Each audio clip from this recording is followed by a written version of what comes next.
أعوذ بالله من الشيطان اللعين الرجيم بسم الله الرحمن الرحيم الحمد لله الذي هدانا لهذا وما كنا لنهتدي لولا أن هدانا الله لقد جاءت رسل ربنا بالحق والصلاة والسلام والتحية والإكرام على سيد أصل ما في الوجود سر الله في كل موجود نقطة دائرة الوجود صاحب لواء الحمد والمقام المحمود مولانا ومولى الثقلين جد الحسن والحسين أبي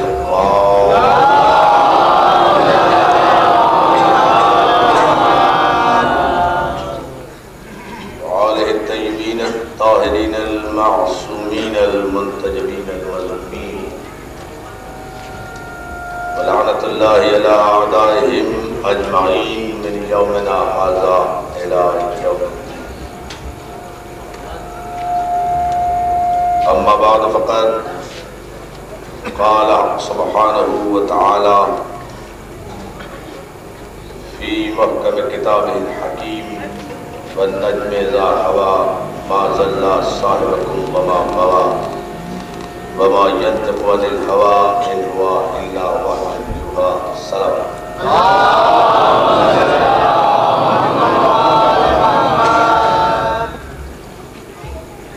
عزیزان محترم، عزاداران سید الشہداء، ہمارے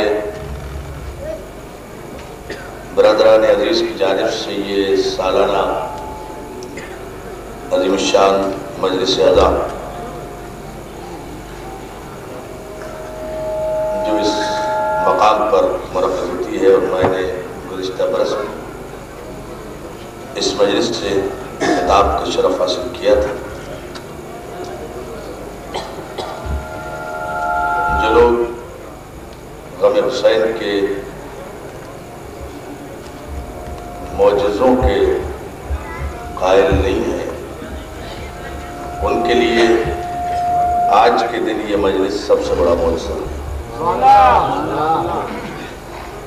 جن لوگوں نے معجزے دیکھے نہیں وہ یہ مجلس دیکھے. ایسے پورا شوق دور میں، ایسے حالات کے جب سارا شہر بند ہو، سارے راستے مسدود ہو، سارے علاقے میں خوف و دہشت کی فضا ہو، ایسے میں عزاداران سید الشہداء کا بلا اختلاف مذہب و ملت، بلا اختلاف مکتب و فقہ، بلا اختلاف زبان و علاقہ، ایک دربار میں شانے سے شانہ ملا کر بیٹھ جانا اس امر کی دلیل ہے کہ اس ملک میں محبت کا نقطہ صرف حسین ہے.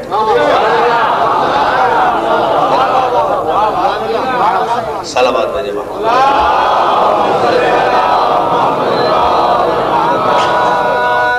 عزیزان محترم، ہمارے درمیان کسی قسم کا کوئی اختلاف نہیں. اختلاف اس لیے نہیں ہے کہ ہم کسی اختلافی شخصیت کو مانتے ہی نہیں. ہم جس کو بھی مانتے ہیں وہ اتفاقی شخصیت ہے، اختلافی نہیں ہے. ہم جنہیں تسلیم کرتے ہیں انہیں سب تسلیم کرتے ہیں، ہم جنہیں مانتے ہیں انہیں سب مانتے ہیں. تو ہم نہ وجہ اختلاف ہے نہ اختلافی ہے. توجہ ہے نا؟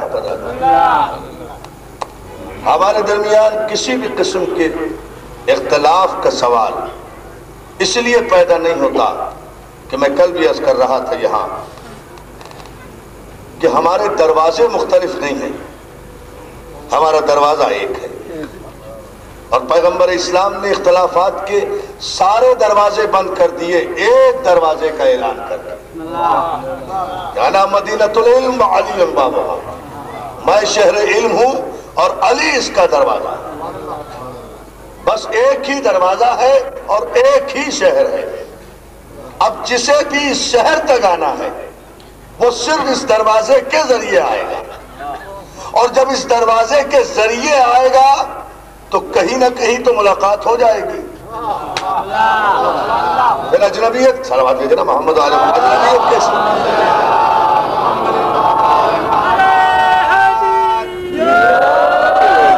اللہ سلامت رکھے آپ کو۔ ذرا سا اس تمہید پر آپ توجہ فرما لیں جو بحث کرنا چاہ رہا ہوں۔ ہمارا دروازہ ایک، ہمارا سجدہ ایک، ہمارا آقا ایک، ہمارا مولا ایک۔ اس لیے ہمارے مذہب میں اختلاف کی نہ کوئی گنجائش ہے نہ سبب ہے۔ ہمارے یہاں یہ نہیں ہے کہ دشمنی نہیں ہے، دشمنی بھی ہے۔ کسی بات آپ کی کرتا ہوں، نماز آپ کے پیچھے پڑھتا ہوں، زیارت آپ کی کرتا رہتا ہوں، دن رات آپ کی فرما برداری میں رہتا ہوں، لیکن میرا دل جو دھڑکتا ہے وہ علی کی محبت میں دھڑکتا ہے۔ اگر علی میرے سامنے آ جائے میرا دل دھڑکنے لگتا ہے، اگر علی کا ذکر آ جائے میرا دل بلیاں اچھلنے لگتا ہے۔ مجھے علی سے محبت ہے، عشق ہے۔ تو پیغمبر پورے مجمع کی توجہ مولا سلامت رکھے جو ایسے حالات میں بھی اپنے مولا کا تذکرہ سننے کے لیے آئے ہیں۔ سرکار رسالت پاک فرماتے ہیں کہ جب تیرا دل علی کی محبت میں بہت زیادہ دھڑکنے لگے تو اپنی ماں کے پیروں کو بوسہ دیا کر۔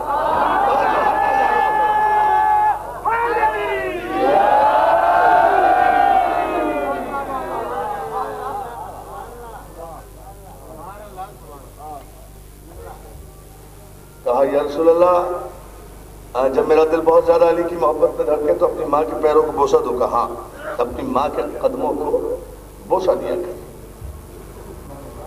وہ شخص کہتا ہے، دوستو بہت بڑے مسئلے حل ہوں گے اگر آپ نے توجہ فرمائی مشکات کی اس روایت سے۔ پیغمبر اسلام فرماتے ہیں کہ جب تیرا دل علی کی محبت میں بہت زیادہ دھڑکے تو اپنی ماں کے قدموں کو بوسہ دیا کر۔ یہ اپنے اور پرائے سب سنیں یہ جملہ جو میں کہہ رہا ہوں، اپنے بھی ان لوگوں سے کہہ رہا ہوں جن کے ذہنوں میں خلفشار ہے علی کے متعلق، جو علی کے دروازے پر ہو کر بھی نہیں ہے۔ یعنی بہت بڑا بدنصیب وہ ہے کہ جو علی کے دروازے پر نہ آئے، اور اس بہت بڑے بدنصیب سے زیادہ بدنصیب وہ ہے جو اس دروازے پر آ کر بھی یا علی نہ کہے۔ اور جو ہے نا اللہ محترم، یہ ہے ہمارا بدنصیب۔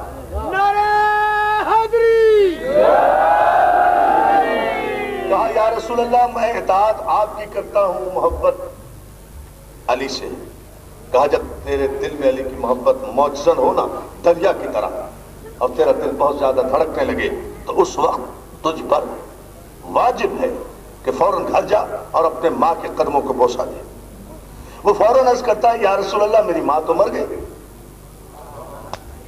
کتنا مکمل آئین دیا ہے اس پاسبان شریعت نے جس کے لبوں کی جنبش کے اعتبار کا نام قرآن ہے، جس کے لبوں کی جنبش کے اعتبار کا نام قرآن ہے۔ کہا کہ اگر تیری ماں مر گئی ہے تو اپنی ماں کی قبر کو بوسہ دے۔ نہیں دوستو آپ بہت سرسری گزر گئے اس جملے سے۔ بہت بڑے مسئلے کا حل اس حدیث میں موجود ہے۔ پیغمبر اسلام فرماتے ہیں اگر ماں مر گئی ہے تو اپنی ماں کی قبر کو بوسہ دے، ماں کی قبر کو بوسہ دے۔ پیغمبر کہہ رہے ہیں یا علی یا علی۔ نہیں دوستو آپ کو پتا ہے میں ہوں تو یہیں کا رہنے والا ہوں، آپ کے مزاج کو بھی جانتا ہوں، آپ کے ذہن کو بھی جانتا ہوں، آپ کی ذہنیت کو بھی جانتا ہوں، آپ کی نیت کو بھی جانتا ہوں، آپ کے جذبہ ایمان کو بھی جانتا ہوں۔ میں اپنے ذاکر بھائیوں کی طرح پردیسی تو ہوں نہیں، ہے نا۔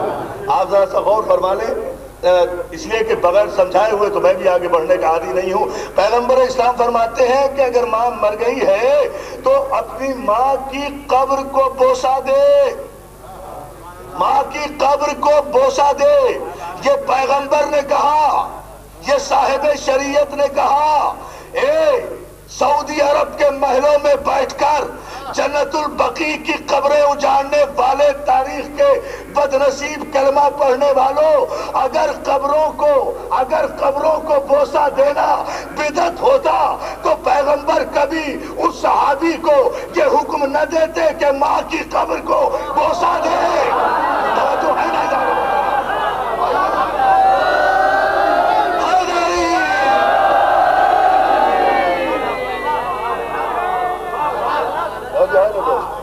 امام زمانہ بلند تر سلوان۔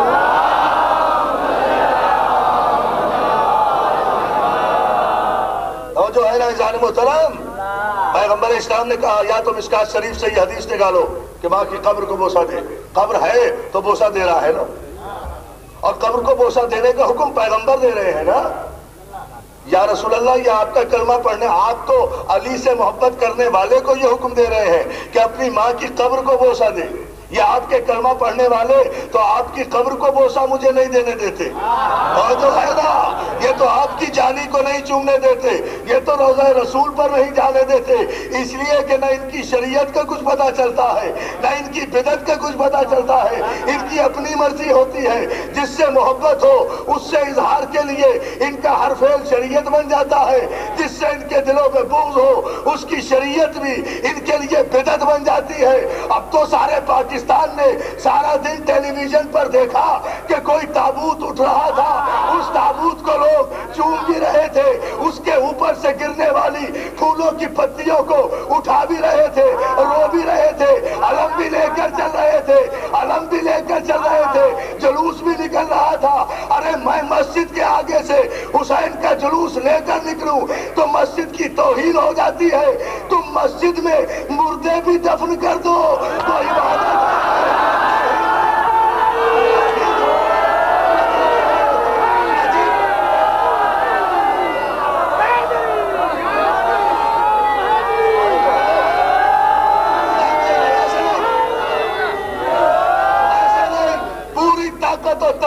یہ سرزمین خیر پور ہے، طاقت و توانائی اکٹھا کر کے صبح سے لے کے جب سے یہ مجلس شروع ہوئی ہے اب تک کا تاریخی نعرہ دونوں ہاتھ بلند کر کے تاکہ پتہ چلے کہ کہیں علی والے اظہار حق کے لیے بیٹھے ہیں، نعرہ حیدری۔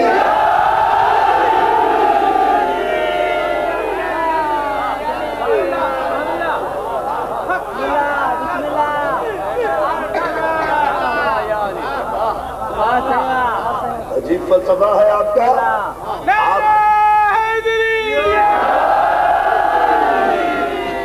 آپ جسے چاہیں شریعت بنا دیں، ہم حسین کا جلوس بھی مسجد کے آگے سے لے کے نکلیں تو بدعت، آپ مسجد میں مردے بھی دفن کر دیں تو شریعت، ہم تابوت کاندھے پر لے کر نکلے تو بدعت، ہم تابوت کو بوسہ دیں حالانکہ ہمارا تابوت معصوم کی تابوت کی شبیہ ہوتا ہے، معصوم کے تابوت کی، کسی گناہگار کا تابوت نہیں ہوتا۔ توجہ، اور پھر سنو، ہمارے معصوم کے تابوت میں قرآن رکھا ہوا ہوتا ہے، اگر بوسہ بھی دے تو قرآن کی عزت ہو رہی ہے، قرآن کی قرآن کی حرمت ہو رہی ہے، قرآن کی عزت ہو رہی ہے، قرآن کا احترام ہو رہا ہے، شبیہ بنا رہے ہیں۔ ہاں اس میں معصوم نہیں ہوتا، اس میں معصوم نہیں ہوتا، اس میں معصوم کے تابوت کی شبیہ ہے، اور توجہ، معصوم کے تابوت کی شبیہ ہے، اور سارے عالم اسلام میں جتنی بھی عبادتیں ہیں نا، اصل کوئی بھی نہیں ہے، سب نقل ہے۔ جس نقل پر آپ کو اعتراض ہے سب نقل ہے۔ نماز اصل کون پڑھتا ہے 90 کروڑ مسلمانوں میں؟ مجھے بتائیں، سب نقل پڑھتے ہیں، کوئی اصل نماز پڑھتا ہی نہیں، پڑھ ہی نہیں سکتا، اس لیے کہ قرآن میں تو یہ حکم آیا ہے اقیم الصلاۃ، نماز قائم کرو، بس یہ ہے اقیم الصلاۃ، نماز قائم کرو۔ اب کیسے قائم کرو؟ نماز کا طریقہ کیا ہے، سلیقہ کیا ہے، آداب کیا ہے، طریقہ نماز کیا ہے، قیام کیا ہے، قعود کیا ہے، سجود کیا ہے، دعا کیا ہے، قنوت کیا ہے، شکیات نماز کیا ہے، مبتلات نماز کیا ہے، سجدہ سہو کیا ہے، تلاوت کیا ہے، دعا کیا ہے، تعقیبات کیا ہے، یہ کس نے بتایا؟ پیغمبر نے بتایا۔ توجہ دوستو، قرآن کی آیت نقل بتانا چاہ رہا ہوں، قرآن کی آیت نازل ہوئی نا کہ اقیم الصلاۃ، نماز قائم کرو، مسلمان چپ بیٹھے رہے، اس لیے کہ وہ اقیم الصلاۃ سے سمجھے ہی نہیں کہ اس سے مراد کیا ہے، کیسے قائم کریں۔ تو پیغمبر اسلام کا طرز عمل دیکھا نا، پیغمبر اٹھے مسجد میں گئے، وضو کیا، پیغمبر جھکے، امت جھکی، پیغمبر نے قیام کیا، امت نے قیام کیا، پیغمبر نے قعود کیا، امت نے قعود کیا، پیغمبر نے سجدہ کیا، امت نے سجدہ کیا۔ اب جو پیغمبر اسلام عمل کر رہے ہیں اس کی نقل کر رہے ہیں نا سارے کلمہ پڑھنے والے، تو اصل نماز تو پیغمبر پڑھ رہے ہیں۔ یا علی یا علی یا علی، توجہ، یہ ذہن میں رہے آپ کے، دو ہی چیزیں ہیں، اصل نماز اور اصل کلمہ، یہی میری تقریر کا عنوان ہے۔ یہ آگے چل کر بتاؤں گا اصل کلمہ، پہلے یہاں تک اس بات کو ذرا سا آپ اور فرما لیں۔ بھئی اصل نماز تو پیغمبر نے پڑھی نا، وہ ہے اصل نماز، جس نے آیت کے مفہوم کو سمجھ کر نماز قائم کی، پھر اس کو دیکھ کر سب نے نماز پڑھی، جیسے انہوں نے پڑھی ویسے مسلمان پڑھ رہے ہیں۔ جو جس بھی طریقے سے پڑھے، ہاتھ کھول کے پڑھے یا ہاتھ باندھ کے پڑھے، اس سے بحث نہیں ہے، لیکن ہر ایک کہتا یہی ہے کہ رسول ایسے پڑھتے تھے۔ یہ نہیں کہتا کہ میں ایسے پڑھتا ہوں یا میرا کوئی بزرگ ایسے پڑھتا تھا، سب یہی دعویٰ کرتے ہیں نا کہ رسول ایسے نماز پڑھتے تھے۔ تو اصل نماز تو کسی کی بھی نہیں ہے، اصل نماز ہے جو رسول نے پڑھی، سب اس کی نقل کر رہے ہیں۔ تو اصل کی نقل کرنا عبادت ہے۔ بس کہنا اتنی سی بات ہے یار محترم، اصل کی نقل کرنا عبادت ہے، بدعت نہیں ہے۔ ہاں بدعت ہے، بدعت وہ ہے جس کی اصل نہ ہو، جس کی اصل ہو نا اس کی نقل کرنا عبادت، اور جس کی اصل ہی نہ ہو اس فعل کو انجام دینا یہ ہے بدعت۔ تو دوستو، پیغمبر اسلام نے کہا کہ اگر ماں مر گئی ہے تو اپنی ماں کی قبر کو بوسہ دے۔ یاد رکھیں گے انشاءاللہ سرزمین خیرپور کے تاریخی اجتماع میں اس تاریخی اور فیصلہ کن جملے کو جو سرکار ختم مرتبت کی زبان اقدس پر جاری ہوا۔ سرکار فرماتے ہیں کہ اگر ماں مر گئی ہے تو ماں کی قبر کو بوسہ دے۔ وہ شخص کہتا ہے کہ مولا، ماں میری میرے بچپن میں مر گئی تھی، اس کا تو نشان قبر بھی مجھے یاد نہیں۔ ہاں توجہ فرمائیں ذرا محترم، کہا مولا مجھے تو اس کا نشان قبر بھی یاد نہیں ہے کہ کہاں ہے اس کی قبر۔ پورے مجمع کی توجہ مذہب جعفریہ کے بنیادی اصولوں کو مہر تصدیق ثبت کی ہے اللہ کے رسول نے۔ سرکار فرماتے ہیں کہ اگر ماں کی قبر کا نشان موجود نہیں ہے تو پھر اپنے گھر جا، زمین پر بیٹھ، انگلی سے زمین پر خط کھینچ، قبر کا نشان بنا، اور اس نشان کو ماں کی قبر تصور کر اسے بوسہ دے۔ دیکھیں نا کس کس انداز سے پیغمبر اسلام بیان فرما رہے شریعت۔ پھر آپ غور فرما لیں اس پر، کہا کہ اگر قبر موجود نہیں ہے ماں کے قدموں کو بوسہ دے، ماں نہیں ہے ماں کی قبر کو بوسہ دے، قبر نہیں ہے تو نشان قبر کو تصور کر، اور اس نشان قبر کو اصل موجود نہیں ہے تو نشان بنا لے، وہی ثواب ہوگا۔ اصل اگر موجود نہیں ہے، قانون بنا نا کہ اگر اصل موجود نہ ہو تو اس کا نشان گھر میں بنا کر اس کی تعظیم کرنا بھی عبادت ہے۔ یہ سوال کرنے والا تڑپ کے ہاتھوں کو جوڑ کے کہتا، آخری آدمی تک توجہ، ہاتھوں کو جوڑ کے کہتا ہے مولا میں نے تو علی کی محبت کا سوال کیا تھا، یہ ماں کی قبر تک کہاں پہنچ گیا؟ وہ سوال تو بیچ ہی میں رہ گیا۔ مولا میں نے تو یہ عرض کیا تھا کہ اطاعت آپ کی کرتا ہوں، محبت علی سے ہے، مولا میں تو اس کی جزا چاہتا تھا۔ کہا اسی سوال کا تو یہ جواب ہے۔ اچھا آپ بالکل خاموش ہو جائیں اور پھر میں آپ کو علی کا معجزہ دکھاتا ہوں۔ اب قسم کھا لیں کہ آپ کو نہیں بولنا، مزہ آئے گا نا۔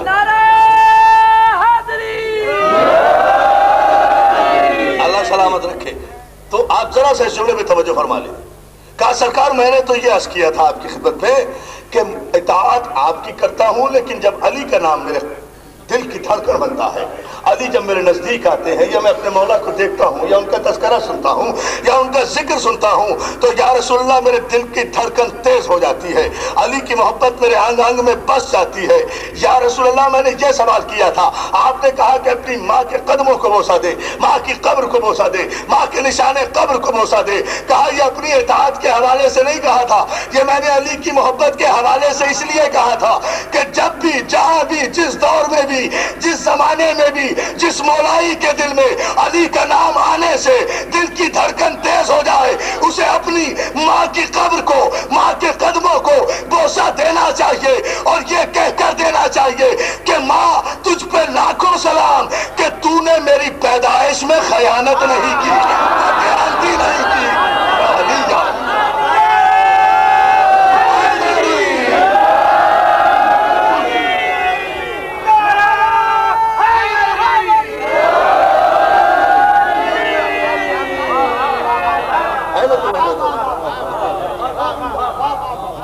مولا سلامت رکھے یا علی مدد کرنے والوں کو بلند آواز سے صلوات علیہ وسلم۔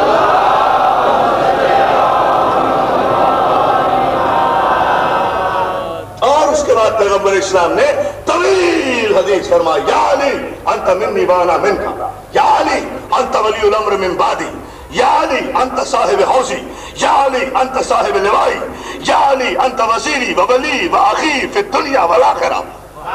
علی تو مجھ سے ہے، میں تجھ سے ہوں، یا علی انت منی وانا منکا۔ اور ہی نہیں فرما رہے آپ یا علی کا، علی نہیں کہا پیغمبر نے، یا علی کہا، یا علی کہا۔ مولانا کو بھی یا علی سے ضد ہے نا، علی تو وہ بھی کہتے ہیں، علی کہو یا علی نہ کہو۔ سمجھ میں نہیں آتا کہ یا سے کیا تکلیف ہے؟ وہ جو ہے نا پیغمبر اسلام کی میں 70 حدیثیں اس مجلس میں پیش کر سکتا ہوں جو علی سے شروع نہیں ہوئی ہیں، یا علی سے شروع ہوئی ہیں۔ یا علی انت منی وانا منکا، حدیث صحیح بخاری کی حدیث ہے بھائی، معمولی کتاب کی بھی نہیں۔ یا علی انت منی وانا منکا، یا علی انت منی بمنزلت ہارون من موسیٰ، یا علی انت قسیم النار والجنہ، یا علی انت ولی الامر من بعدی، یا علی لحمک لحمی دمک دمی سلمک سلمی حربک حربی بغضک بغضی حبک حبی۔ یا علی تیرا خون میرا خون، تیرا گوشت میرا گوشت، تیرا دوست میرا دوست، تیری سلو میری سلو، تیری جنگ میری جنگ۔ شیعہ نے حیدر کرار میری تقریر کے آغاز پر آپ نے غور نہیں کیا، یا علی تیری سلو میری سلو، تیری جنگ میری جنگ، تیری سلو میری سلو۔ اب قیامت تک علی والوں کا آئین دنیا سن لے، ہماری کسی سے جنگ نہیں ہے، ہمارا آپس میں کوئی جھگڑا نہیں ہے، اس لیے کہ پیغمبر نے کہا کہ یا علی جو تجھ سے سلو کرے گا وہ مجھ سے سلو کرے گا، جو تجھ سے جنگ کرے گا وہ مجھ سے جنگ کرے گا۔ تیرا اقرار میرا اقرار، تیرا انکار میرا انکار، جو تیرا اقرار کرے وہ میرا اقرار کرے گا، جو تیرا انکار کرے وہ میرا انکار کرے گا۔ اس لیے گلی گلی چوراہے چوراہے بازاروں میں بیٹھ کر علی علی کے نعرے لگاتے ہیں تاکہ دنیا کو پتا چلے کہ نبوت کا اقرار کرتے ہیں، منکر نہیں ہے۔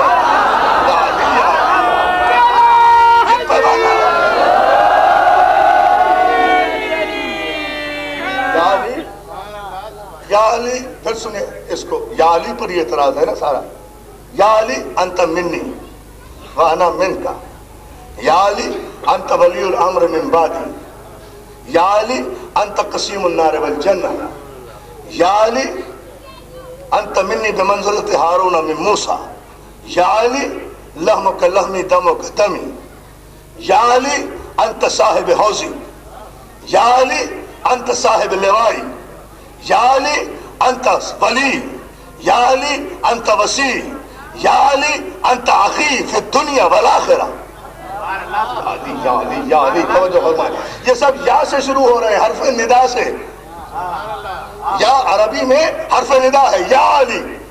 مولانا کو ضد یہ ہے کہ یا نہ کہو، پیغمبر نے اتنی حدیثیں 70 حدیثیں ہیں جو بیان کی ہیں جو شروع ہی یا سے ہوئی ہیں، علی سے نہیں، علی سے نہیں۔ میں نے اسی لیے وہ حدیث کوئی نہیں پڑھی جو علی سے شروع ہوتی ہے، وہ حدیثیں پڑھی ہیں جو یا سے شروع ہوتی ہے، اور اس کا تاریخی جملہ پیغمبر اسلام نے کہا، یا علی انت صاحب حوضی و صاحب لوائی و وزیری و ولی و اخی فی الدنیا والآخرہ۔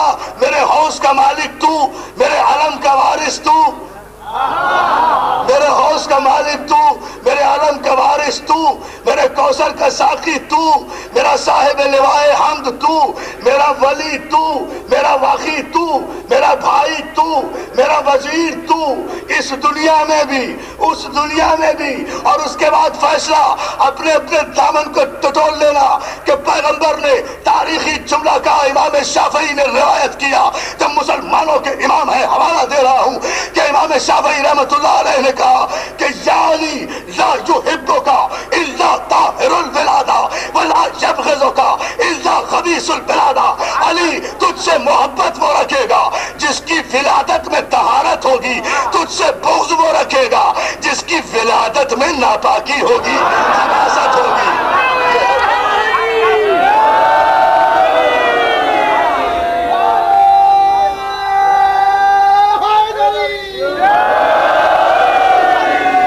علی کے نام سے دل کو سکون ملتا ہے، نجات ملتی ہے، آنکھوں کو نور ملتا ہے، حلالی ہو تو جھوم اٹھتا ہے سرور مستی میں، حرامی ہو تو کلیجہ کباب ہوتا ہے۔ نعرہ حیدری!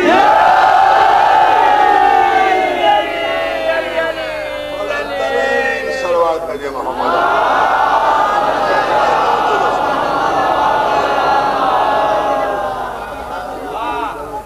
اب غور فرماتے چلے جائیں، کیا چیز شریعت ہے، کیا چیز بدعت ہے، اسے ہم بہتر سمجھتے ہیں۔ تو مولانا کا طریقہ کار یہ ہے کہ جو چیز اپنی مرضی کے مطابق ہو وہ شریعت ہے، جو چیز اپنے مزاج معلّہ کی لطافتوں پر گراں گزرے اسے بدعت کہہ دیتے ہیں۔ جب چاہیں آپ شریعت کو بدعت کہہ دیں، جب چاہیں آپ بدعت کو شریعت کہہ دیں، ایسا نہیں ہے۔ یاد رکھو کہ کائنات اسلام میں حجت رسول کی ذات ہے۔ بہت توجہ، یہ تمہیدی مرحلے سے میں گزرا اور اب آپ کی توجہ میں اس جملے پر چاہتا ہوں اپنے محدود وقت میں کہ کائنات اسلام میں حجت ہے رسول کی ذات۔ اور جہاں ارشاد ہوا فلا وربک لا یؤمنون حتی یحکموک فیما شجر بینہم ثم لا یجدوا فی انفسہم حرجا مما قضیت ویسلموا تسلیما۔ حبیب تیرے رب کی قسم یہ اس وقت تک مومن نہیں ہو سکتے۔ بڑی توجہ سے دیکھیں، مومن کا پیمانہ دیکھیں۔ تیرے رب کی قسم یہ اس وقت تک مومن نہیں ہو سکتے جب تک اپنے معاملات میں تجھے حکم نہ بنا لیں۔ مومن نہیں ہو سکتے، مسلمان تو ہو گئے ہیں، یہ مسلمان تو ہو گئے ہیں، لیکن اس وقت تک مومن نہیں ہو سکتے جب تک فی ما شجرہ بینہم، جب تک اپنے معاملات میں تجھے حکم نہ بنا لے۔ ثم لا یجد فی انفسہم حرجا، اور یہی نہیں کہ تجھے حکم بنائیں بلکہ جب ان کے درمیان تو کوئی فیصلہ کر دے تو یہ تیرے فیصلے کے خلاف اپنے دلوں میں بھی کوئی تنگی محسوس نہ کریں بلکہ تیرے فیصلے کو ایسے تسلیم کریں جیسے تسلیم کرنے کا حق ہے۔ دوسرے مقام پر ارشاد ہوا یا ایھا الذین آمنوا لا ترفعوا اصواتکم، اے صاحبان ایمان اپنی آوازوں کو نبی کی آواز سے بلند نہ کرو ورنہ تمہارے اعمال حبط ہو جائیں گے۔ تیسرے مقام پر ارشاد ہوا سورہ مبارک آل عمران کی 31ویں آیت میں حبیب قل ان کنتم تحبون اللہ فاتبعونی یحببکم اللہ ویغفر لکم ذنوبکم۔ حبیب ان سے کہو کہ اگر یہ اللہ سے محبت کرتے ہیں اور دعویٰ کرتے ہیں کہ ہمیں اللہ سے محبت ہے تو یہ آپ کا اتباع کریں، آپ کا اتباع کریں، اور جب یہ تمہارا اتباع کریں گے تو اللہ ان سے محبت کرنے لگے گا۔ چوتھے مقام پر اسی سورہ آل عمران، یہ آیتیں اس لیے پڑھ رہا ہوں کہ اس سے نتیجہ دینا چاہتا ہوں کہ ایمان کہتے کسے ہیں۔ چوتھے مقام پر ارشاد ہوا حبیب قل اطیعوا اللہ ورسول، ان سے کہو کہ اللہ کی اطاعت کریں اور رسول کی اطاعت کریں۔ فَإِن تَوَلَّوْا وَأَنَّ اللَّهَ لَا يُحِبُّ الْكَافِرِينَ۔ اور حبیب جس نے تجھے پشت دکھائی، جس نے تجھے پشت دکھائی، اللہ پھر کافروں کو دوست نہیں رکھتا۔ اب آیتوں سے گھبرایا نہ کریں، اس سے نتیجے خوبصورت سامنے آتے ہیں۔ قل حبیب ان سے کہو اللہ کی اطاعت کریں، رسول کی اطاعت کریں۔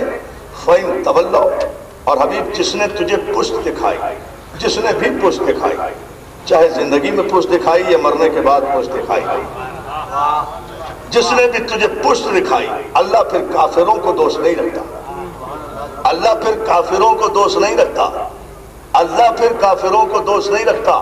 مجھے نہیں پتا، مدارج النبوہ مسلمانوں کی مستند ترین کتاب ہے، مسلمانوں کے بہت بڑے مجدد دین ہے محدث دہلوی، ان کی کتاب ہے، انہوں نے ایک تاریخی جملہ کہا ہے اس آیت کے شان نزول میں، اور کہا کہ یہ آیت جنگ احد کے موقع پر نازل ہوئی۔ محدث دہلوی کہتے ہیں، پوری توجہ، محدث دہلوی کہتے ہیں یہ آیت جنگ احد کے موقع پر نازل ہوئی کہ جب علی کی ذوالفقار کے صدقے میں ہاری ہوئی جنگ جیت لی گئی۔ یہ بہت بڑا مضمون ہے جسے میں چھوڑ کر ایک نتیجہ دے رہا ہوں آیت کے ذیل۔ جب علی کی ذوالفقار کے صدقے میں ہاری ہوئی جنگ جیت لی گئی اور گئے ہوئے لوگ واپس آ گئے، تو محدث دہلوی کہتے ہیں کہ پیغمبر اسلام نے علی کو بلایا، پیشانی کو چوما اور اس کے بعد ایک جملہ کہا، یا علی جب سب چلے گئے تھے تم کیوں نہیں چلے گئے؟ ہے نا، یہ واقعہ آپ کا سنا ہوا ہے، یہ کوئی نئی بات نہیں، لیکن اس سے ایک استدلال نیا دے رہا ہوں اگر آپ توجہ فرما لیں، اور ایک تاریخی فیصلہ یعنی ایک سوال قائم کر کے جا رہا ہوں سرزمین خیرپور پر، بہت عرصے کے لیے مہلت دے کر کہ اس مسئلے پر ملت مسلمہ کے اکابرین غور کریں۔ بڑے ادب کے ساتھ سوال کر رہا ہوں کہ علی جب سب چلے گئے تھے تو تم کیوں نہیں چلے گئے؟ علی نے یہ جملہ کہا، اکفر بعد الایمان، یا رسول اللہ کیا ایمان کے بعد کفر اختیار کر لیتا؟ علی توجہ توجہ توجہ توجہ ازار محترم، کیا ایمان پوری ذہنی توانائی اس وقت میری طرف، یا رسول اللہ کیا ایمان کے بعد کافر ہو جاتا؟ دوستو یہ کسی خطیب کا جملہ نہیں ہے، یہ کسی جذباتی تقریر کا جملہ نہیں ہے، یہ امامت گفتگو کر رہی ہے شریعت کے سامنے اور فیصلہ ہے ایمان و کفر کا۔ یا رسول اللہ کیا ایمان کے بعد کافر ہو جاتا؟ پیغمبر کی خاموشی یہ بتاتی ہے کہ علی کا جملہ حد سے تجاوز کیا ہوا نہیں تھا، حکمت میں ڈوبا ہوا جملہ تھا۔ بہت توجہ بھائی، حکمت میں ڈوبا ہوا جملہ تھا۔ پیغمبر خاموش ہوئے، محدث دہلوی لکھتے ہیں کہ پیغمبر اسلام کو علی نے یہ جواب دیا کہ یا رسول اللہ آیا کافر شوم بعد از ایمان، کیا ایمان کے بعد کفر اختیار کر لیتا؟ ادھر علی کی زبان سے آخری آدمی تک مولا چشم بد سے محفوظ رکھے، رات کے اس وقت بھی اتنے بڑے معادیان حیدر کرار کے مجمع کو آپ کی توجہ چاہوں گا، میں بھی اپنے کلیجے کی پوری طاقت سے مقام امامت دکھانا چاہتا ہوں، آپ بھی اپنے تولا کی پوری توانائیوں سے اسے سماعت کریں کہ علی نے کہا آیا کافر سے من بعد ایمان، یا رسول اللہ کیا ایمان کے بعد کافر ہو جاتا؟ ادھر علی کی زبان سے یہ جملہ نکلا، ادھر خداوند عالم نے سورہ آل عمران کی 31ویں آیت دے کر جبریل امین کو بھیجا کہ اے رسول ان سے کہہ دو، قل ان سے کہہ دو اللہ کی اطاعت کریں، رسول کی اطاعت کریں، فَإِن تَوَلَّوْا، اور حبیب جس نے بھی تجھے پشت دکھائی، جس نے بھی تیرا ساتھ چھوڑا، اللہ پھر کافروں کو دوست نہیں رکھتا۔ ابھی علی نے کہا تھا کیا ایمان کے بعد کافر ہو جاتا؟ اے مقام امامت کو نہ سمجھنے والوں، اے امامت اور ولایت کو گلیوں اور کوچوں میں تلاش کرنے والوں، مقام امامت شریعت میں یاد رکھو، امام اسے نہیں کہتے جو جمعرات کی روٹیاں کھائے، امام اسے نہیں کہتے جو جمعے کی نماز پڑھائے، امام اسے نہیں کہتے جو فتوے دے، امام اسے نہیں کہتے جو درباری اور سرکاری ہو، امام اسے نہیں کہتے جو غلطیاں کرے، امام اسے نہیں کہتے جو اپنے فتوے بیچے، امام اسے نہیں کہتے جو محدث ہو، امام اسے نہیں کہتے جو مورخ ہو۔ شریعت مصطفی میں امام اسے کہتے ہیں جس کی زبان سے نکلا ہوا لفظ قرآن کی آیت بن جائے۔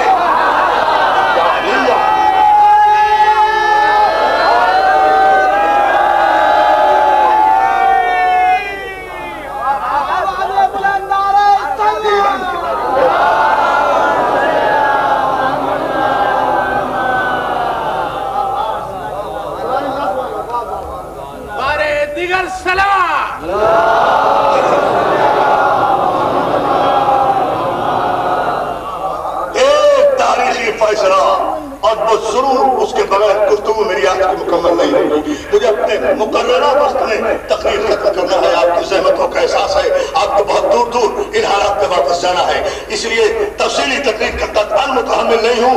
لیکن اس جملے پر اذان محترم اور ایک مرحلے میں توجہ فرما لیں. علی نے کہا کہ یا رسول اللہ کیا ایمان کے بعد کفر اختیار کر لیتا؟ آیت نے کہا رسول جس نے تجھے پوچھ دکھائی اللہ پھر کافروں کو دوست نہیں رکھتا, اللہ پھر کافروں کو دوست نہیں رکھتا. تو عزیزان محترم بس مسئلہ صرف اتنا ہے کہ تاریخ کے مورخ کی پیدائشی مجبوری یہ ہے کہ اس نے کافروں کو مسلمان ہوتے ہوئے دیکھا. اللہ اللہ دیکھیں بھائی سمیر بھائی بخیر بھائی دیکھیں تو توجہ کریں, بڑی عجیب سا جملہ ہے. اس کی پیدائشی مجبوری ہے کہ اس نے کافروں کو مسلمان ہوتے ہوئے دیکھا. بھائی کافر کا مسلمان ہونا کوئی کمال کی بات ہی نہیں ہے, اس میں کوئی زحمت ہوتی ہے. کافر آ رہا تھا, چلتا پھرتا کہیں سے گھومتا گھماتا, کچھ حالات ایسے ایمرجنسی کے ہوئے, اس نے کہا اشہد ان لا الہ الا اللہ اشہد ان محمد, مسلمان ہو گیا. اب اس میں کیا زحمت ہوئی کوئی پوچھے؟ ہلدی لگی نہ پھٹکری, رنگ بھی چوکھا آیا. اس کا تو کافر کا تو فائدہ. اب ایک جملہ ہے, اگر آپ اہل علم کے لیے ہے یہ, اگر آپ سمجھ جائیں, اور یہ میرا اپنا ذاتی جملہ ہے, یہ میں نے کسی تاریخ میں نہیں پڑھا, نہ کسی مولوی سے سنا ہے, لیکن پوری تاریخ کا نچوڑ ہے. بھائی کافر کا مسلمان ہونا تو کوئی کمال کی بات ہی نہیں ہے. اسلام تو راس ہی کافروں کو آیا ہے. 3rd کلاس کافر تھے, 1st کلاس مسلمان ہو گئے. توجہ ہے نا عزیزان محترم؟ اللہ اللہ اللہ, خدا کی قسم آپ سے یقین سے کہتا ہوں کہ سینکڑوں کتابوں کے مطالعے کا نچوڑ دے رہا ہوں یہ جملہ. 3rd کلاس کافر, 1st کلاس مسلمان. کوئی بھی 1st کلاس کافر مسلمان نہیں ہوا. آپ یقین کریں, کوئی 1st کلاس کافر مسلمان نہیں ہوا. 1st کلاس کافر ابو لہب تھا, مسلمان ہوا. 1st کلاس کافر تھا, نہیں ہوا, مر گیا, مسلمان نہیں ہوا. ابو جہل 1st کلاس کافر تھا, اتبا 1st کلاس کافر تھا, اتیبہ 1st کلاس کافر تھا, شیبہ 1st کلاس کافر تھا. These are all 1st class کافر in the history. یہ 1st کلاس کافر ہیں, باقی سب 3rd کلاس کافر تھے, یہ گلیوں میں پھرتے تھے, پہلوانی کرتے تھے. صلوات بھیجے محمد آل محمد پر. کسی کا نہ کوئی خاندان تھا, نہ کوئی حسب تھا, نہ نسب تھا. اچھا اس پر آپ کو دلیل چاہیے تو کسی کتاب کی دلیل نہیں دے رہا ہوں. چھٹی کا دن ہے, کل میسج فلم دیکھ لیں آپ ٹی وی پر. ایک فلم بنی ہے میسج, مصر اور لیبیا کے اشتراک سے, اسلامی فلم ہے, وہ دیکھ لیجئے.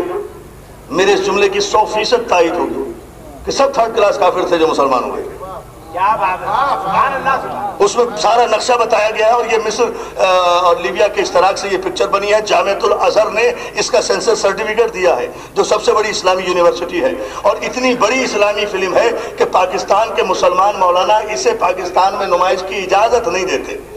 ہندوستانی فلموں کی اجازت ہے دیکھنے کی, اسلامی فلم نہیں دیکھ سکتے چونکہ سچی ہے نا. صلوات بھیجے محمد آل محمد پر. یہ نہیں, عجیب سی فلم. یہ کیسٹ پر موجود ہے, اسے آپ دیکھ سکتے ہیں. اور میرے اس جملے کی آپ تائید کریں گے جب دیکھیں گے, جب پہلی جنگ ہوئی ہے نا, جنگ بدر سن 2 ہجری میں, تو اس کو کمانڈ کر رہے تھے مسلمانوں کی طرف سے جناب حمزہ, حضور کے چچا, سید الشہداء لا الہ فرق. جناب حمزہ اسے کمانڈ کر رہے ہیں. بالکل پکچر میں صاف دکھایا ہے کہ اس کے کمانڈر ان چیف جناب حمزہ تھے. جناب حمزہ نے 2-3 تازہ مسلمانوں کو کافروں سے لڑنے کے لیے بھیجا. بالکل ایسے سامنے کافر کھڑے ہیں, ادھر مسلمان کھڑے, ایسے بالکل نقشہ کھینچا گیا, اور 2-3 مسلمانوں کا جاؤ ایک ایک کر کے لڑو. جیسے لڑو تو ابو سفیان کے لشکر سے آواز آئی, حمزہ. بالکل یہی جملے ہیں دوستو, آپ صبح تصدیق کر لیں. کافروں کے لشکر سے آواز آئی, حمزہ کوئی ہمارے برابر کا بھیجو. یہ مسلمان ہو گئے تو کیا ہوا؟ ہم سے لڑنے کے لیے ہم بڑے خاندانی لوگ آئے ہیں, کوئی خاندانی آدمی بھیجو, ہم اپنے برابر کے آدمی سے مقابلہ کریں گے. یعنی اس زمانے کے لوگوں نے بھی کہا کہ کافر ہونا اور بات ہے, بے غیرت ہونا اور بات ہے. جو ہے نا جان محترم, یہ کیریکٹر کی بات ہے. لیکن نعرہ حیدری, جملہ وہ ذہن میں رہے کہ یا رسول اللہ اسی جملے میں تقریر ختم کر رہا ہوں، آیا کافر سے من بعد از ایمان، کیا ایمان کے بعد کفر اختیار کر لیتا؟ اس کا نتیجہ دوں گا کہ تاریخ کے مورخ کی بیچارگی یہ ہے کہ اس نے کافر کو مسلمان ہوتے ہوئے دیکھا ہے، لیکن یہ جملہ دیکھے وہ چلا کر کہتا ہے حمزہ ہمارے مقابلے میں انہیں نیچ خاندان کے لوگوں کو مت بھیجو، ہمارے برابر کے لوگ بھیجو، ٹکر کے لوگ بھیجو، یا ہم سے بڑے لوگ بھیجو جن سے ہم مقابلہ کریں، چھوٹے آدمیوں سے لڑنا ہم کافروں کی شان نہیں ہے۔ دوستو براہ راست ڈائیلاگ ہے انگلش میں، چونکہ یہ فلم ہے، فوراً جناب حمزہ تینوں کو واپس کرتے ہیں ان عام مسلمانوں کو جو مسلمان ہوئے تھے، لڑنے آئے تھے، اور انگلی کے اشارے سے پہلا نام جو حمزہ لیتے ہیں وہ لیتے ہیں او علی ابن ابی طالب کم فارورڈ، اے ابو طالب کے بیٹے علی صفوں سے نکلو، آگے بڑھو، صلوات بھیجیے نا محمد آل محمد پر بلند آواز سے۔ یہ تاریخ ہے۔ تو تاریخ کے مورخ کی اصل میں یہ مجبوری ہے کہ اس بیچارہ ہم یہ نہیں کہتے کہ بددیانت ہے تاریخ کا مورخ، نہیں بددیانت نہیں ہے، اس کی مجبوری ہے کہ اس نے کافروں کو مسلمان ہوتے ہوئے دیکھا۔ بھائی کافروں کا مسلمان ہونا کوئی کمال کی بات نہیں ہے، مسلمان کا مسلمان رہنا کمال ہے۔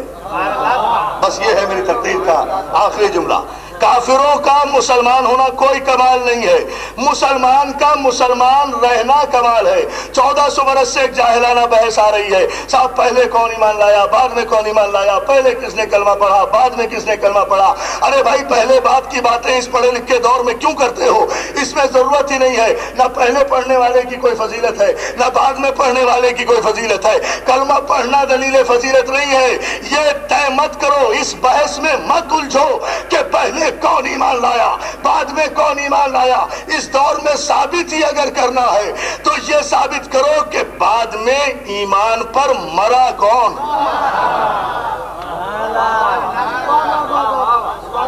اور اگر آج کی تقریر میں نے یہ ثابت کر دیا کہ کون کون ایمان پر مرا، پھر تو میری محنت وصول ہو جائے گی۔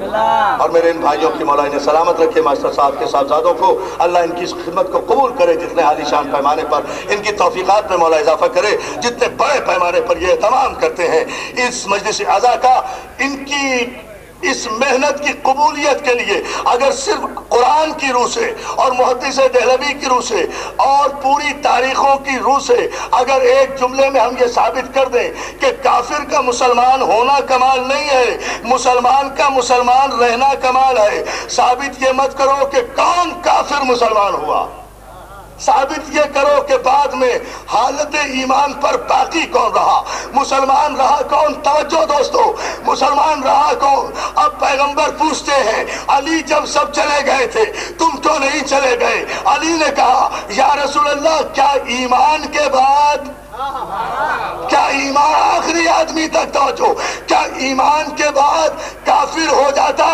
اور قرآن کی آیت نے تصدیق کی، رسول جس نے تیرا ساتھ چھوڑا فَإِن تَوَلَّوْا، جس نے تجھے پشت دکھائی وہ کافر ہو گیا۔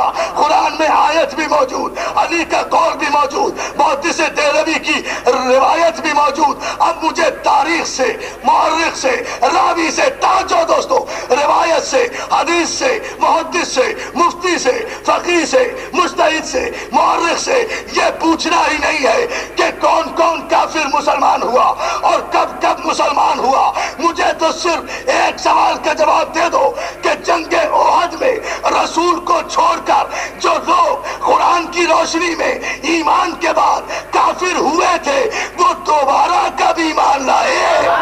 یا علی یا علی حیدری۔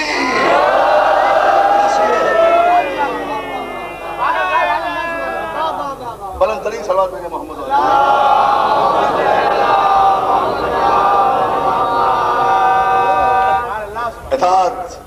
اطاعت رسول کا نام ایمان، اتباع رسول کا نام ایمان۔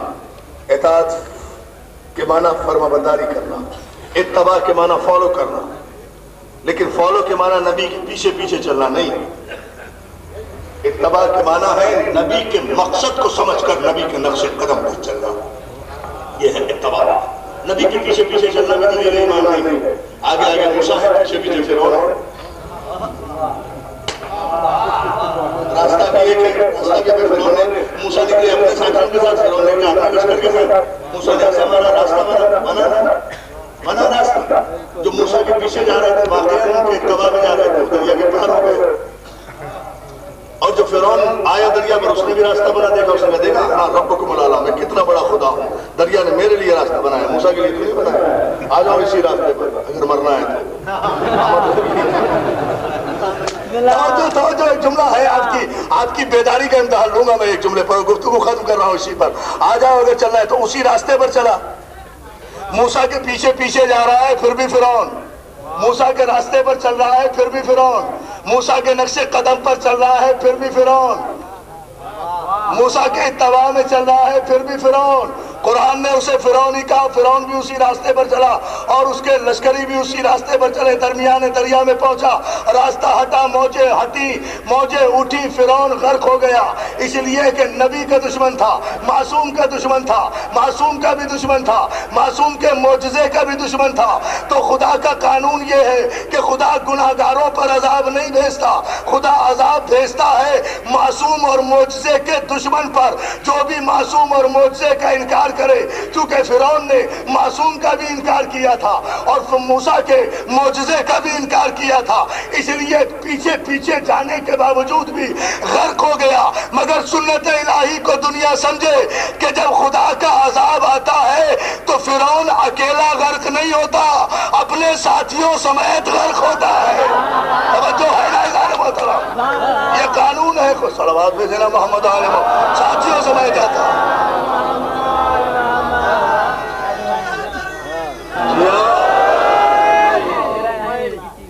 جب خدا کا عذاب آئے تو فرعون اپنے ساتھیوں سمیت غرق ہوتا ہے جب غرق ہو جاتا ہے تو نام و نشان مٹ جاتا ہے نام و نشان مٹ جاتا ہے اس لیے احترام کرو معصوم کا احترام کرو معجزے کا احترام کرو علی نبی کا سب سے بڑا معجزہ ہے اس لیے احترام کرو اس معصوم کا بھی اور اس معجزے کا بھی اس معصوم کا بھی اس معجزے کا بھی دنیا میں اگر اتحاد کی کوئی علامت ہے تو علی دنیا میں محبت کا اگر کوئی پیغام ہے تو علی دنیا میں جرأت کا اگر کوئی نشان ہے تو علی دنیا میں غیرت کا اگر کوئی نشان حیدر ہے تو صرف علی دنیا میں حمیت کا اگر کوئی پیغام ہے تو صرف علی تو عزیزان محترم ملت اگر آپس میں شیر و شکر ہونا چاہتی ہے باہم محبت کرنا چاہتی ہے تو علی سے محبت کرو اس لیے کہ یہ طے ہے کہ جانا تو مٹی میں ہے اور مٹی کا باپ علی ہے بس ختم کرو اسی جملے پر تقریر ختم ہو رہی ہے یاد رکھو جانا مٹی میں ہے اور مٹی کا باپ علی ہے مجھے نہیں پتا زمین قبول نہیں کرتی اپنے باپ کے دشمن کو سمجھے یا نہ سمجھے میں نے تو جملہ کہا ہے عزیزان محترم اپنے باپ کے دشمن کو مٹی قبول ہی نہیں کیا کرتی میں نہیں کہتا ہمارے اہل سنت کے ایک شاعر ہیں اہل سنت بڑے خوش عقیدہ ہوتے ہیں ہمارے بھائی ہیں حافظ عارف اکبر آبادی صاحب بہت بڑے عالم دین بھی ہیں حافظ قرآن بھی ہیں کراچی میں بڑی خوبصورت بات انہوں نے کہی ہے ان کا ایک شعر سنائے دیتا ہوں آپ کو اور یہی شعر میری تقریر کا آخری جملہ بھی ہوگا بڑی عمدہ بات انہوں نے کہی کہ علی سے بغض رکھتے ہو ہر دور کے علی کے دشمنوں کو پیغام دیا ہے چاہے اس دور کا علی کا دشمن ہو یا اس دور کا دشمن علی ہو یا آنے والے دور کا دشمن علی ہو بات اتنی سچی سی ہے کہ اگر آپ حاضر بیٹھے ہوئے ہیں نا تو ایک تصویر ابھرے گی یہ شعر سن کر آپ کی آنکھوں کے سامنے تصویر ابھرے گی تو آپ کو لطف آئے گا حافظ عارف صاحب کہتے ہیں علی سے بغض رکھتے ہو تو اتنا سوچ بھی لینا ایک مصرع ہے اگر خدا کی قسم یہ ضائع ہو گیا نا مجھے بہت افسوس ہو گیا کیونکہ میرے اہل سنت بھائی کا شعر ہے اور بہت خوبصورت شعر ہے آپ نے پوری تقریب پر بھرپور توجہ دی بہت حوصلہ افزائی کی بہت توجہ سے سنا آپ مجھے ذرا بھی داد نہ دیتے تو مجھے افسوس نہیں تھا لیکن اگر یہ شعر نہیں سنا اور اس پر آپ نے داد نہ دی ایسی سمجھ کر تو پھر مجھے افسوس ہوگا اب آپ یہ بتا دیجیے کہ آپ سمجھیں گے دوسرا مصرع سمجھیں گے تو میں سناؤں اور نہ سنے جاؤ جہاں تک سن سکو جب نیند آ جائے وہیں ہم چھوڑ دیں گے ختم اچھا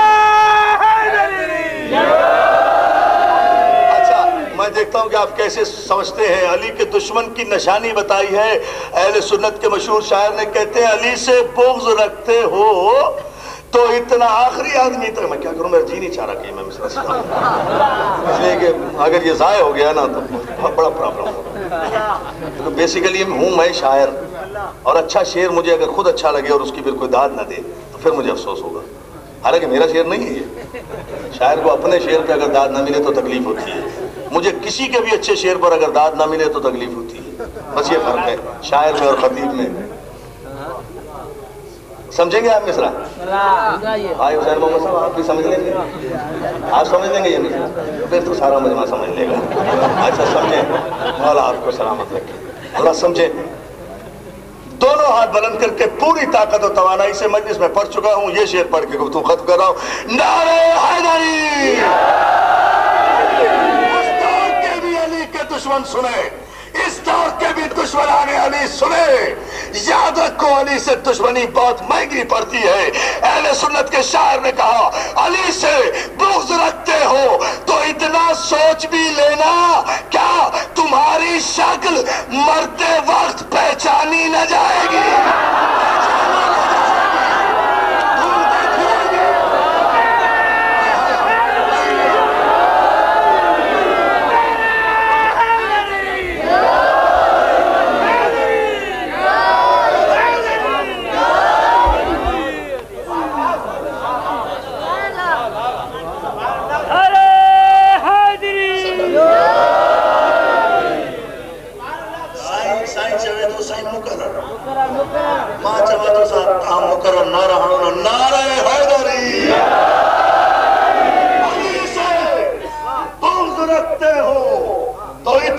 سوچ بھی لینا تمہاری شکل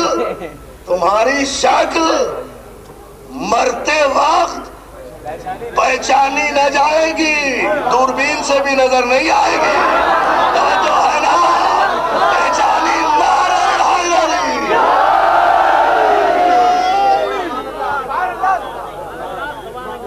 یہ ہے پہلی پہچان علی کے دشمن، یہ ہے پہلی شناخت، تمہاری شکل مرتے وقت پہچانی نہ جائے گی۔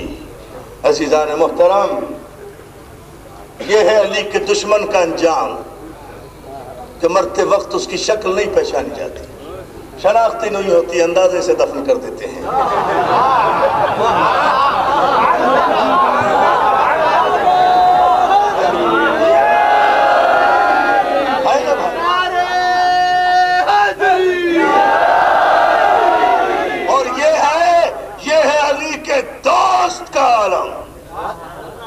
دونوں رخ سنو تصویر کی، یہ ہے علی کے دوست کا عالم کہ جب مسجد نبوی کی توسیع کے لیے 1979 میں سعودی عرب کی حکومت نے کچھ زمین کو مسجد نبوی کے احاطے میں شامل کرنے کی کوشش کی ہے تو اس میں جناب حذیفہ یمان، ایک جلیل القدر صحابی، معرفت والے صحابی، اور ایک در زہرہ کا اور بھیکاری صحابی، ان دونوں کی قبریں آئی ہیں، اور اسی میں جناب عبداللہ کی قبر بھی آئی ہے، پیغمبر اسلام کے والد ماجد کی۔ ان قبروں کو منتقل کیا گیا ہے جب جنت البقیع میں، اور قبروں کو کھولا گیا ہے تو سینکڑوں برس گزرنے کے بعد جناب عبداللہ کا کفن بھی میلا نہیں ہوا تھا، کفن بھی میلا نہیں ہوا تھا۔ زمین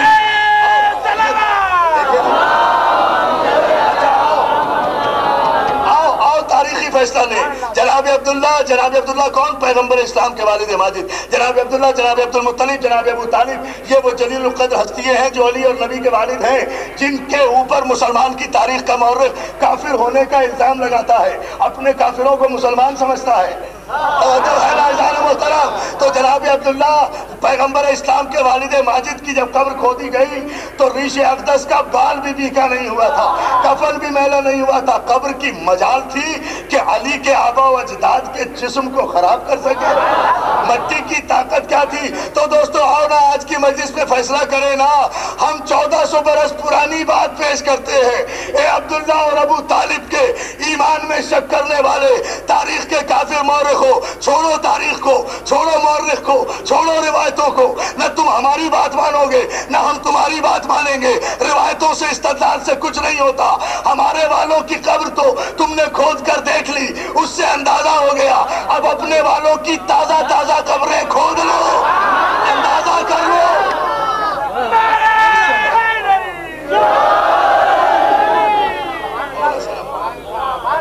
اس سے اندازہ کر لیں کون صاحب ایمان تھا، کون صاحب ایمان نہیں تھا۔ اسی لیے قبریں مٹائی جاتی ہیں کہ نشان عظمت سلامت نہ رہے۔ یعنی جنت البقیع میں قبر بنانا بدعت۔ کیوں؟ جب ہم حکومت پاکستان سے 40 برس سے مطالبہ کر رہے ہیں بھائی جنت البقیع کو تعمیر کرانے کے لیے سعودی عرب کی حکومت پر زور دیا جائے، کری صاحب وہ ان کے اپنے عقائد ہیں، ان کا معاملہ ہے، ان کا معاملہ ہے۔ کمال ہے ان کے عقائد کا، کمال ہے اس لیے کہ ان کی زمین ہے۔ خدا کے لیے توجہ کر لو، ایک جملہ کہہ رہا ہوں آخری، اس لیے کہ ان کی زمین ہے۔ وہ جنت البقیع میں زہرا کی قبر برداشت نہیں کرتے، مداخلت ہے، ٹھیک ہے، ہم بھی چپ تھے مگر اب چپ نہیں رہیں گے، اس لیے کہ ان کی زمین میں اگر قبر نہیں بن سکتی تو پھر راولپنڈی میں فیصل مسجد بھی تو انہی کی ہے، پھر یہاں قبر کیسے ہے؟ جو ہے نا خان محترم، پھر فیصلے تو یہ ہوں گے، بڑی عجیب بات۔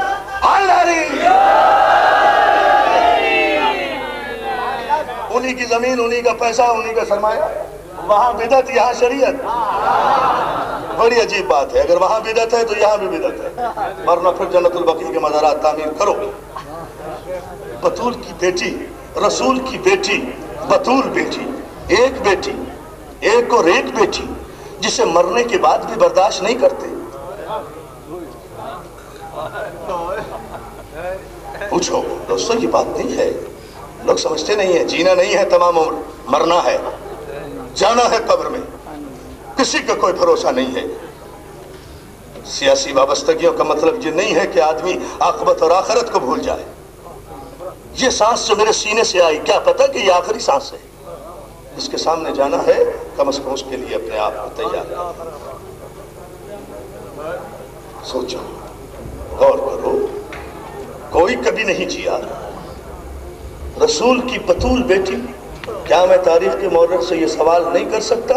مسلمانوں مجھے صرف اتنا بتا دو کہ رسول کی وفات کے بعد بطول کو وہ کون سا دکھ تھا جو دائیں ہاتھ سے 6 مہینے تک تسبیح نہیں پڑھ سکتا؟ آپ نے سن لیا ہزارہ جملہ؟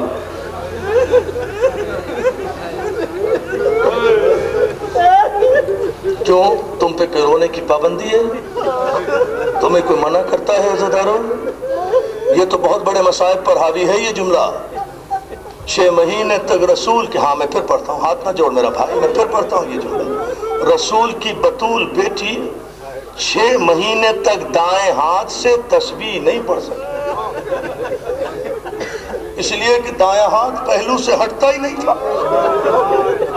اب یہ پہلو کتنا زخمی تھا اس کا اندازہ فاطمہ کی زندگی میں نہیں ہوا، اس کا اندازہ تو اس وقت ہوا جب معصومہ کو علی غسل دے رہے تھے اور اسما پانی ڈال رہی تھی، تو اسما بنت امیس کہتی ہے کہ میں نے دیکھا کہ ایک مرتبہ جو علی نے زہرا کے جسد اقدس کو کروٹ دی نا، تو علی جیسے بہادر کی چیخ نکل گئی۔ ہاں ہاں ہاں، جزاک اللہ، ہاں یہ حق ہے رونے کا۔ علی جیسے بہادر کی ایک چیخ نکل گئی، علی جیسے بہادر کی چیخ نکلی۔ اسما کہتے ہیں مولا آپ رو رہے ہیں، فاطمہ، علی کہتے ہیں اسما فاطمہ کی غربت نے رلا دیا۔ ارے آج پتا چلا کہ دائیں پہلو کی پسلیاں بائیں پہلو سے برابر ہو رہی تھی۔ اتنا بڑا زخم اور اس صابرہ نے شکایت نہیں کی۔ دوستو، میرا پہلا سوال آپ نے سن لیا، دوسرا سوال کر کے مجلس ختم کروں گا اور بلاؤں گا اپنے برادر علی قدر حضرت علامہ نسیم عباس رضوی صاحب کو، وہ لائیں گے تشریف، فضائل بھی پڑھیں گے، مولا کے مسائل بھی سنائیں گے۔ مگر میرا یہ جملہ ضرور سن لیجئے، میں دوسرا سوال تاریخ کے مورخ سے کرنا چاہتا ہوں، مجھے صرف اتنا بتا دو کہ اس ماں بیٹی کا قصور کیا تھا؟ سمجھ جو ماں ہے اس کا نام بطول ہے، جو بیٹی ہے اس کا نام زینب ہے، جو ماں ہے وہ بطول ہے، جو بیٹی ہے وہ زینب ہے، جو بیٹی ہے وہ زینب کی بیٹی ہے، وہ زینب ہے۔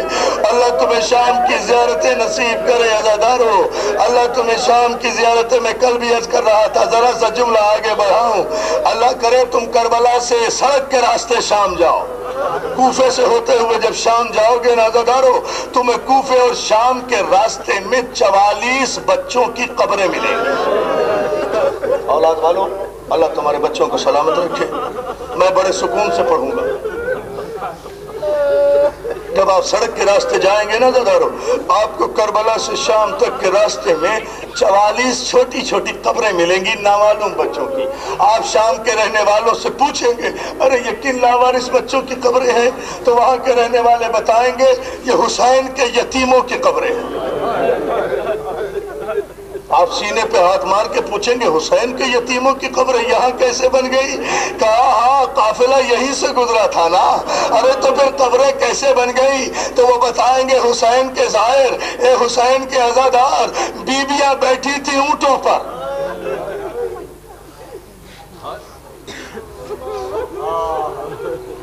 اللہ جانے میں پڑھ سکوں گا یا نہیں، خدا جانے آپ سن سکیں گے یا نہیں۔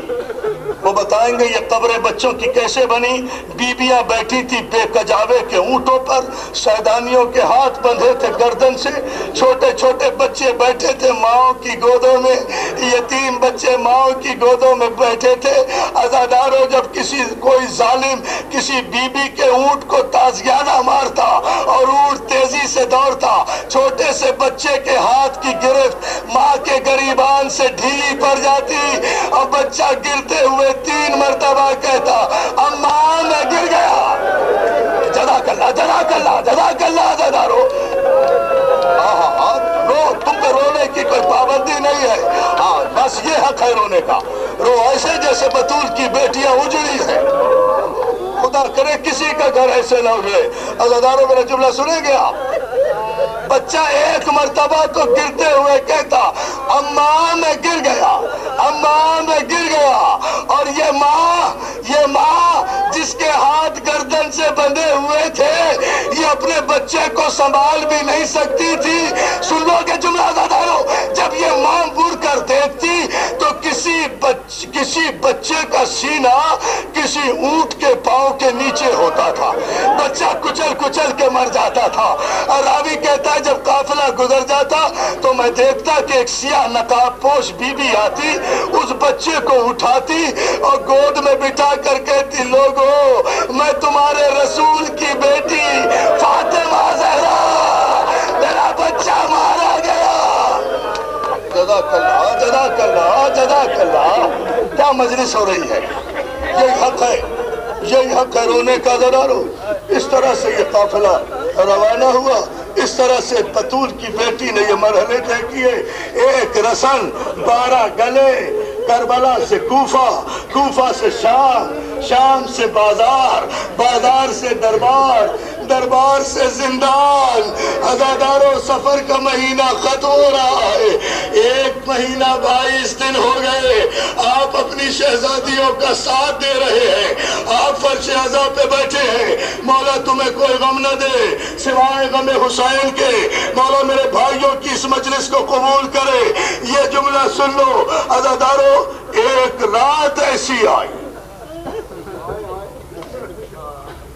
ایک رات ایسی آئی عزاداروں کہ یزید نے سید سجاد کو طلب کیا، عابد بیمار کو طلب کیا۔ بس یہ جملہ اور مجلس ختم۔ عابد بیمار کو بڑے سکون سے پڑھوں گا اس لیے کہ آپ برداشت نہیں کر سکیں گے، مجھے پتا۔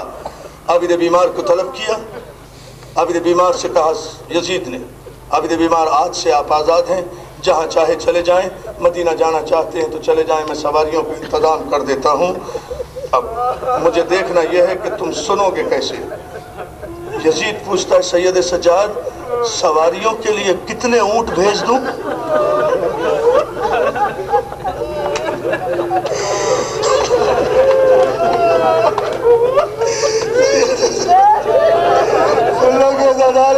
سید سجاد کتنے اونٹ بھیج دوں؟ اپنے مولا کا جملہ سنو گے۔ میرا مولا کہتا ہے او ظالم، جب کربلا سے چلے تھے تو 21 اونٹوں کی سواریاں تھی، اب تو 7 اونٹ بھیج دے۔ اب سمجھ میں آیا راستے میں کتنے بچے گر گئے، کتنی سواریاں کم ہو گئی۔ عزادارو واپس آئے۔ پھپھی زینب سے کہا پھپھی اماں ہمیں رہائی کا حکم مل گیا ہے، یزید ہماری چادریں بھی واپس کر رہا ہے، ہمارا سامان بھی واپس کر رہا ہے، ہمیں مدینے جانے کی اجازت بھی مل گئی ہے۔ سنیں گے جملہ، جناب زینب کہتی ہیں بیٹا سید سجاد مجھے لٹا ہوا سامان نہیں چاہیے، یزید سے کہو اگر کچھ بھیجنا چاہتا ہے ہمارے وارثوں کے کٹے ہوئے سر بھیج دے، ہم تاکہ انہیں لے جا سکیں اپنے ساتھ، ہم دفن کر سکیں ہمارے شہیدوں کے سر واپس بھیج دے۔ عزادارو زندان شام میں زینب کے کہنے پر شہیدوں کے سر آنا شروع ہوئے، انصار کے سر آئے، ایک ایک سر کا استقبال سید سجاد نے کیا، مگر جب عائشہ کے سر آنا شروع ہوئے تو عزیزوں کے سروں میں عزادارو سب سے پہلے ام فروہ کے پامال بیٹے قاسم کا سر آیا۔ جیسے ہی قید خانے میں قاسم نوشا کا سر آیا، سیداریاں آگے بڑھی، ام فروہ کو پرسہ دیا، ایک رات کے بیاہے کا ماتم ہوا۔ عزادارو دوسرا جملہ سن لیجئے، تھوڑی دیر کے بعد دو سر جو تشت میں رکھے ہوئے آئے جن پر خان پوش ڈھکا ہوا تھا، کسی نے کہا ارے ہٹو راستہ دو، اون محمد کے سر آ رہے ہیں۔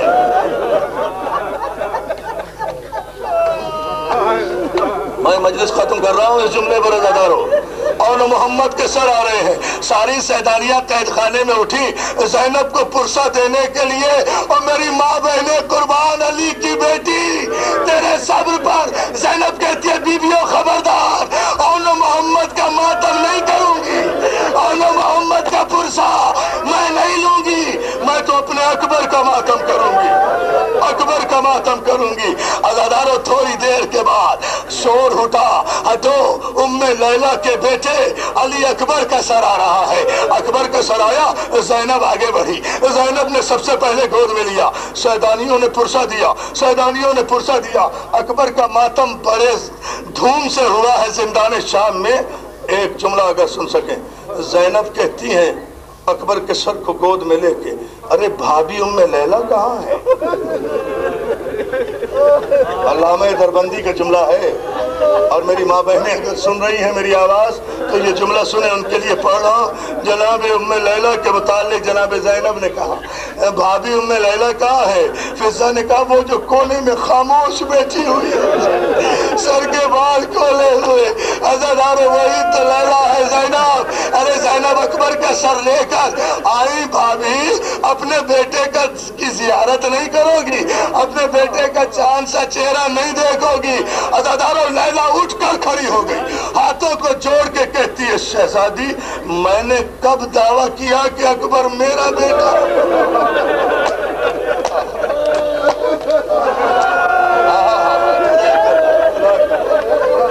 یہ ہے مجلس کی شان، یہ ہے مجلس، یہ ہے رونے کا طریقہ اور سلیقہ۔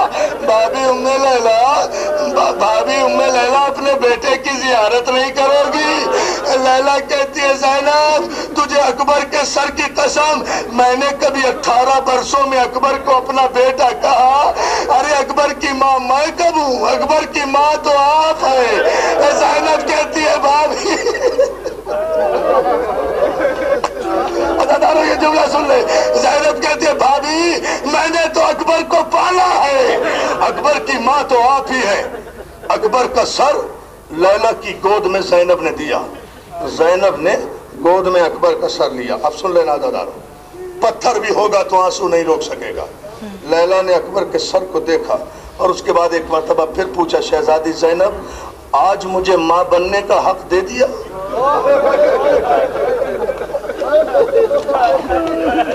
بھابھی کہہ رہی ہے جناب زینب سے شہزادی مجھے آج ماں بننے کا حق دیا؟ جناب زینب کہتی ہاں بھابھی حق دے دیا۔ کہا اجازت ہے میں اکبر سے ایک سوال کر لوں؟ میں اکبر سے ایک سوال کر لوں؟ زینب کہتی ہے ہاں سوال کر لے۔ لیلہ نے اکبر کی پیشانی کو بوسہ دیا، بھیگی ہوئی مسوں کو بوسہ دیا، اور اس کے بعد ایک جملہ کہا اکبر میری چادر چھن گئی۔